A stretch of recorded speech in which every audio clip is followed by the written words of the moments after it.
అండి, welcome to simple life with money. అందరికీ నమస్తే. ఈరోజు మన రెసిపీ ఏమో కందిపప్పుతో సాంబార్ అండి.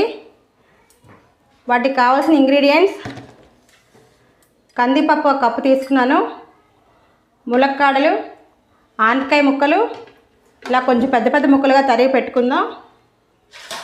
నెక్స్ట్ క్యారెట్ ముక్కలు చిన్న కప్పుతో, వంకాయ ముక్కలు, బెండకాయ ముక్కలు, కరివేపాకు ఫ్రెష్ తీసుకున్నానండి, పుదీనా అంటే ఇంకా కొత్తిమీర కూడా తీసుకోవచ్చండి.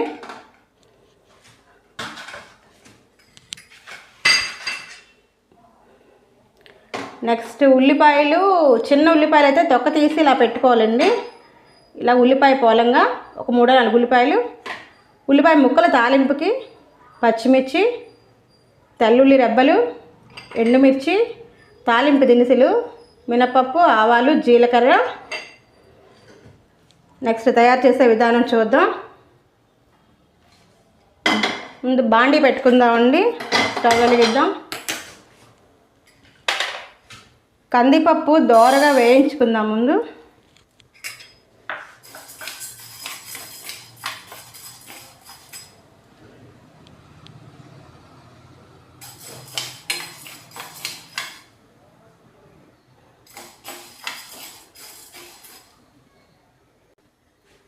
పప్పు వేగిపోయిందండి, ఆపేద్దాం. ఈ కందిపప్పు అండి శుభ్రంగా కడిగి పసుపు కొంచెం, సాల్ట్ కొంచెం వేసి కుక్కర్లో ఒక 5 విజిల్లు వచ్చేంత వరకు పెట్టుకుందామండి. ఇప్పుడు కళాయి పెట్టుకుందామండి. ఆయిల్ వేసుకుందాం.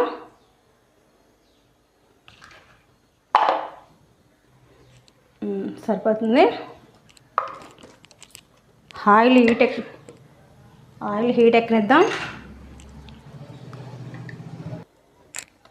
Oil heat ఎక్కిందండి.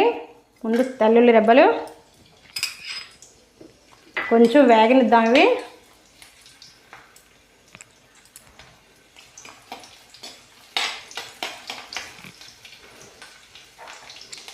తాలింపు దినుసులు, మినపప్పు, ఆవాలు, జీలకర్ర,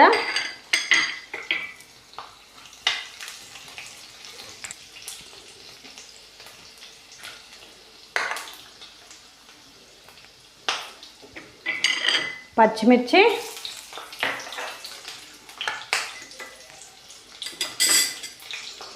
ఎండుమిర్చి ఒక 2 కాయలు వేసుకున్నానండి. మీ కారం మీకు తగ్గట్టు వేసుకోండి మీరు.